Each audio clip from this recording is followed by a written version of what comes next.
നല്ല കേസുള്ള വക്കീലാണെന്നാണല്ലോ കേട്ടത്. എന്നിട്ട് എന്താണാവോ ഇതുപോലുള്ള കേസിലെ പരാതിക്കാരന് വേണ്ടി ഹാജരായത്? ഇവരെ പോലെ കുടിയൊഴിക്കപ്പെടുന്നവർക്ക് ആരെങ്കിലും വേണ്ടേ തുണിയായിട്ട്? ഓ, അപ്പൊ ഞാൻ അനീതി കാണിച്ചതാണോ വക്കീല് പറയുന്നത്? നിയമം കയ്യിലെടുക്കാൻ പാടില്ലല്ലോ ആരായാലും. നിങ്ങളുടെ കയ്യിൽ നിന്ന് കാശ് വാങ്ങിയിട്ടുണ്ടെങ്കിൽ ആ കാശ് തിരിച്ചു പിടിക്കാൻ അതിൻ്റെതായിട്ടുള്ള മാർഗങ്ങളൊക്കെ ഇല്ലേ? അത് സ്വീകരിക്കുന്നതിനു പകരം ഗുണ്ടായിസം കാണിച്ച അതും കണ്ട് കയ്യും കെട്ടി നോക്കി നിൽക്കാൻ എന്നെ പോലൊരു അഭിഭാഷകന് കഴിഞ്ഞൊന്നും വരില്ല.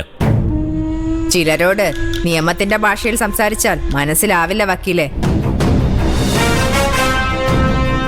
അങ്ങനെ ഒരാളാ ഈ ജയശങ്കർ. അത് തീരുമാനിക്കാനാണല്ലോ നമ്മളിവിടെ വന്നിരിക്കുന്നത്. ഫയൽ ആർഡിയുടെ മുന്നിലുണ്ട്. അദ്ദേഹം പറയട്ടെ ആരുടെ ഭാഗത്താ ശരിയെന്ന്. പറയട്ടെ. വിധി അനുകൂലമായാലും പ്രതികൂലമായാലും നമുക്കിനിയും കാണേണ്ടി വരും. പറഞ്ഞാ മതി.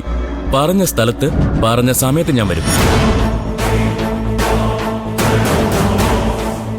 ചിലരെ മാത്രമേ ഞാൻ എന്റെ അടുത്തേക്ക് വിളിപ്പിക്കൂ. അങ്ങോട്ട് ചെന്ന് കാണേണ്ടവരെ അങ്ങോട്ട് ചെന്ന് കണ്ടാ പതിവ്. എന്ത് വേണമെങ്കിലും ആവാം.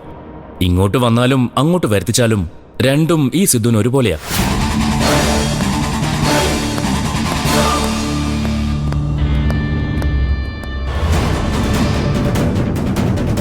ഇതിൽ ആരാ ജയശങ്കർ? ഞാനാണ്. അകത്തേക്ക് വിളിക്കുന്നു.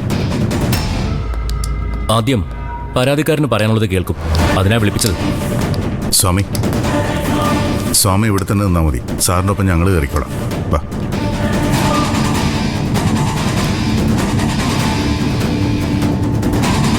എന്നെ എപ്പോഴാണാവോ വിളിപ്പിക്കുന്നത്? ഉടനെ വിളിക്കും. തങ്കച്ചിയല്ലേ? അകത്തേക്ക് വിളിക്കുന്നു. വാ.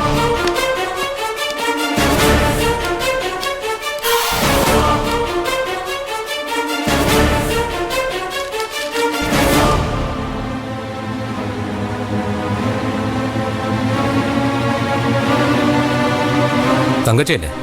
അതെ സർ. ഇരിക്കും.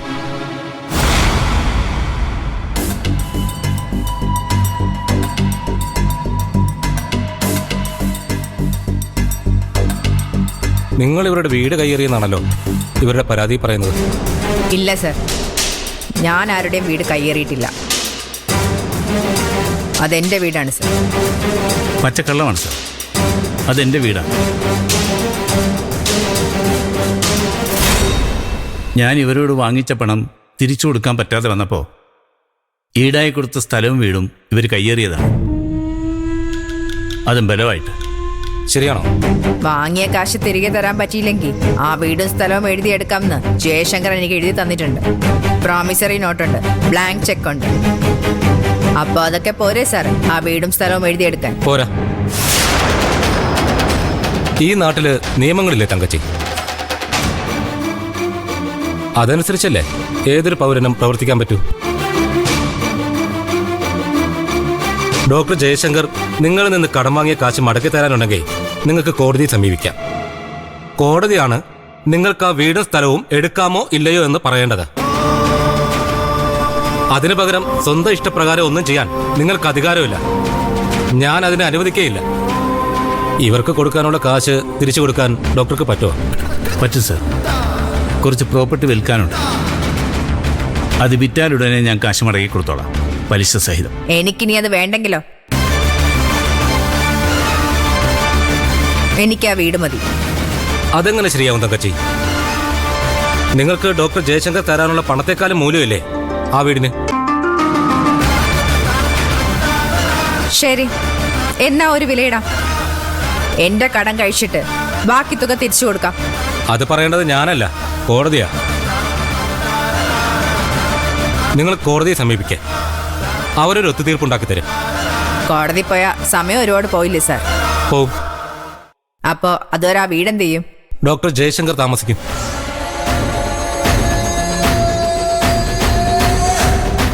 എന്റെ തീരുമാനം ഞാൻ പറയാം. ആ വീട് തങ്കച്ചി ഡോക്ടർ ജയശങ്കറിന് തിരിച്ചു കൊടുക്കണം. ഡോക്ടർ ജയശങ്കർ തരാനുള്ള കാശിന് വേണ്ടി തങ്കച്ചി കോടതിയെ സമീപിക്കണം. കോടതി തീരുമാനിക്കട്ടെ എന്ത് വേണമെന്ന്. അതുവരെ ആ വീട് ഡോക്ടർ ജയശങ്കറിന് ഉപയോഗിക്കാം. ഇത് അനീതിയാണ് സാർ. അനീതിയാണോ നീതിയാണോ എന്നൊക്കെ കോടതിയല്ലേ തങ്കച്ചി പറയേണ്ടത്. നിങ്ങൾ കോടതിയിൽ പോകൂ. ഞാൻ തെറ്റ് ചെയ്തിട്ടുണ്ടെന്ന് തോന്നുന്നെങ്കിൽ എനിക്കെതിരെയും പരാതി കൊടുത്തു. നമ്മുടെ നാട്ടിലെ വ്യവസ്ഥ അനുസരിച്ച് കോടതികൾക്കാണ് നിയമപരിപാലനത്തിന്റെ ചുമതല. അതുകൊണ്ട് ഇപ്പൊ തന്നെ ആ വീടിന്റെ താക്കോല് ഡോക്ടർ ജയശങ്കറിനെ ഏൽപ്പിക്കണം. It's an order. Order from revenue divisional officer. ഞാൻ താക്കോല് കൊടുത്തില്ലെങ്കിലോ? എന്നെ തൂക്കിക്കൊല്ലൊന്നുമില്ലല്ലോ. വേണ്ടി വന്ന അതും ചെയ്യും തങ്കച്ചി. നീതിന്യായ വ്യവസ്ഥയെ വെല്ലുവിളിക്കുന്നത് ആരായാലും അവരുടെ സ്ഥാനം ജയിലിലായിരിക്കും. ഈ ഓഫീസിന്റെ തീരുമാനം എന്താണെന്ന് ഞാൻ തങ്കച്ചിയോട് പറഞ്ഞു കഴിഞ്ഞു. അതനുസരിച്ച് മറ്റു പ്രശ്നങ്ങളൊന്നുമില്ലാതെ തങ്കച്ചിക്ക് ഇവിടുന്ന് പോവാം.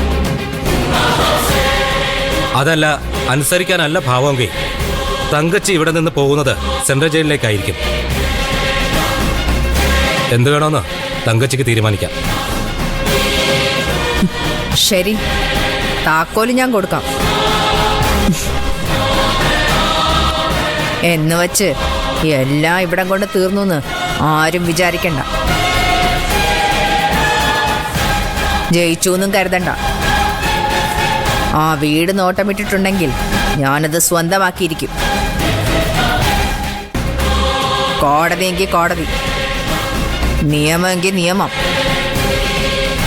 തങ്കച്ചിക്കറിയാം എന്ത് ചെയ്യണമെന്ന്. കൈമളെ,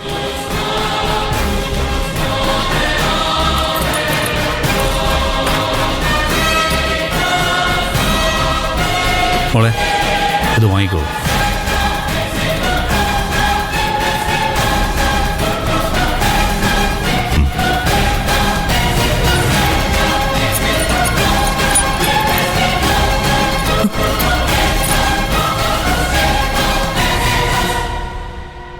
പരാതിയൊക്കെ തീർന്നല്ലോ.